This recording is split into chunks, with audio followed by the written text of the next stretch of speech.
Economic outlook for Sub-Saharan Africa 2030. With a landmass bigger than India, China, the US and Europe combined, few doubt the scale of the African continent and its resources. However, until recently only some have seen it as the growth market that it is fast becoming. Before we continue exploring the scenarios for Africa economic outlook for the year 2030, please do not forget to like the video and subscribe to the channel.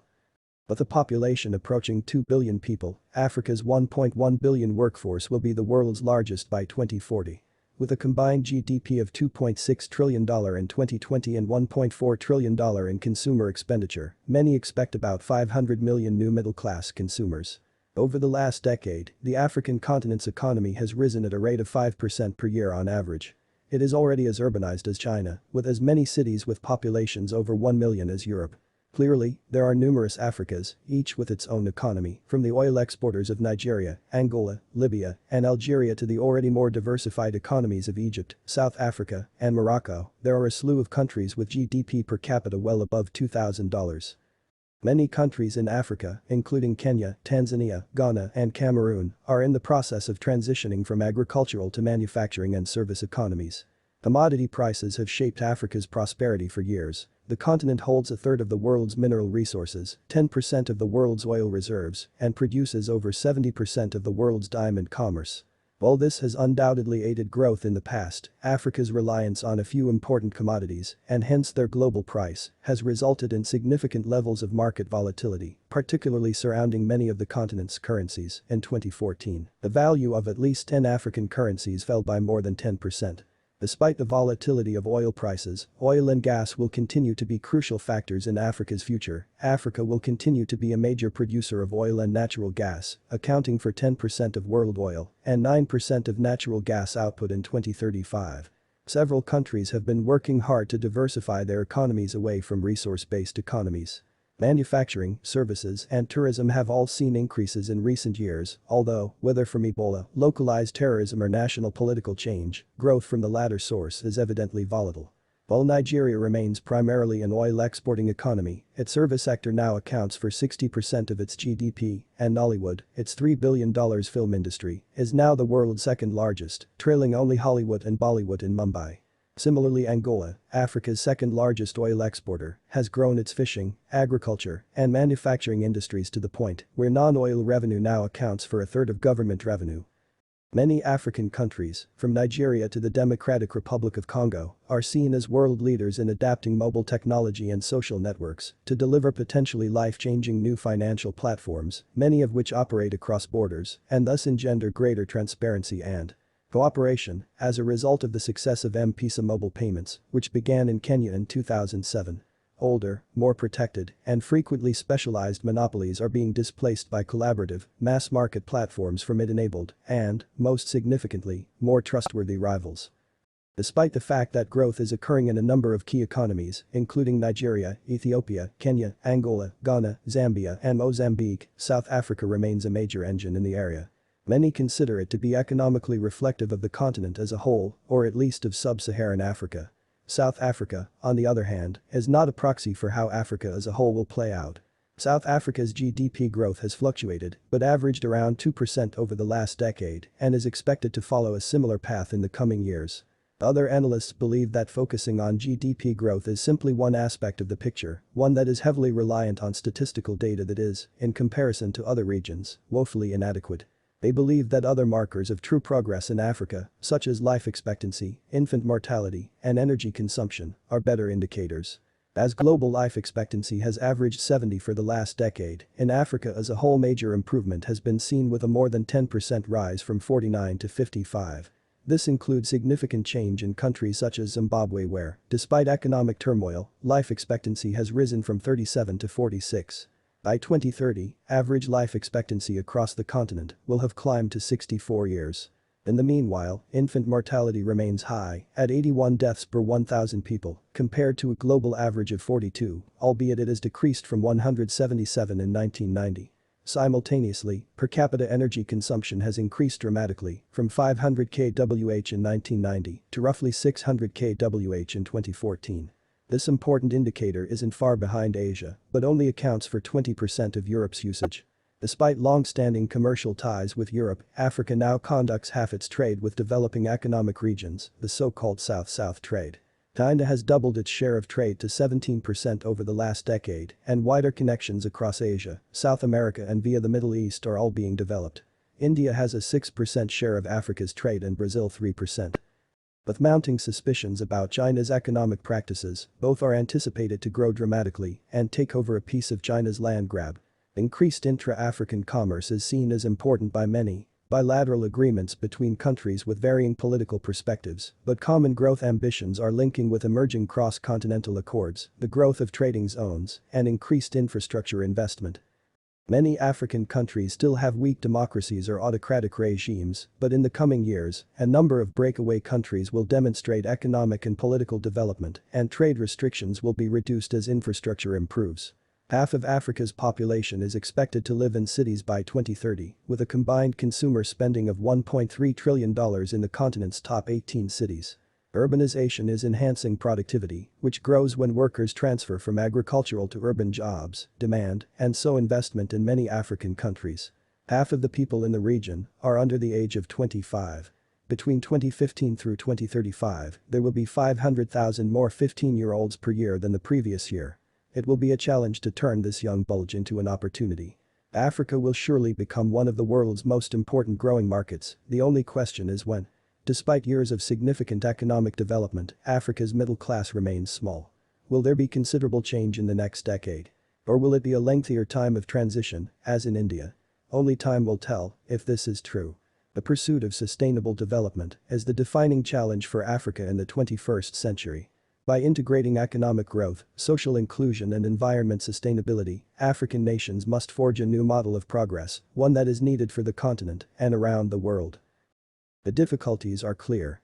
Despite tremendous economic success, poverty reduction, and infrastructure improvement since 2000, African countries continue to face widespread poverty, sickness, a lack of electricity and basic infrastructure, and increased environmental stress. According to the World Bank, as of 2012, 43% of Africans are poor, 600 million people do not have access to power, and millions die each year from avoidable diseases. Two big threats to Africa's economic advancement are the continent's unstoppable population increase and the growing effects of climate change. However, many analysts believe that there is a significant opportunity for Africa to lead the world in problem-solving on sustainable development. Africa's natural resources are abundant, its people are entrepreneurial, and its political governance is improving. These resources, if properly managed and directed, can create breakthrough solutions for the long-term sustainable development of the continent. To achieve these goals, African governments, businesses, civil society and universities will need to collaborate in unprecedented ways. Many of the difficulties would become overwhelming if left unaddressed, thus African governments must make an effort to fulfill these goals today.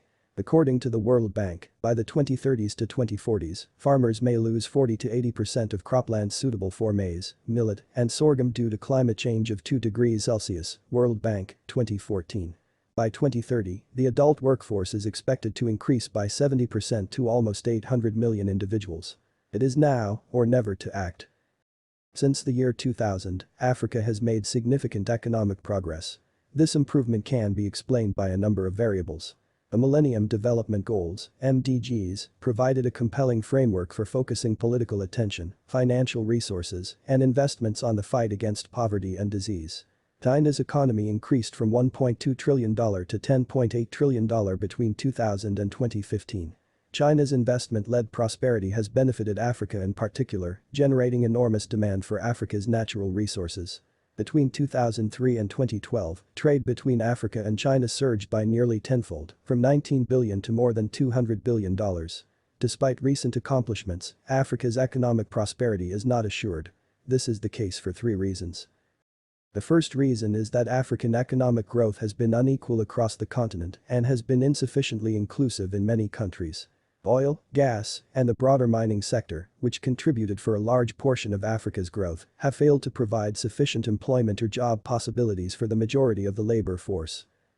Second reason, due to the effects of anthropogenic climate change, much of the continent's natural ecosystem has deteriorated.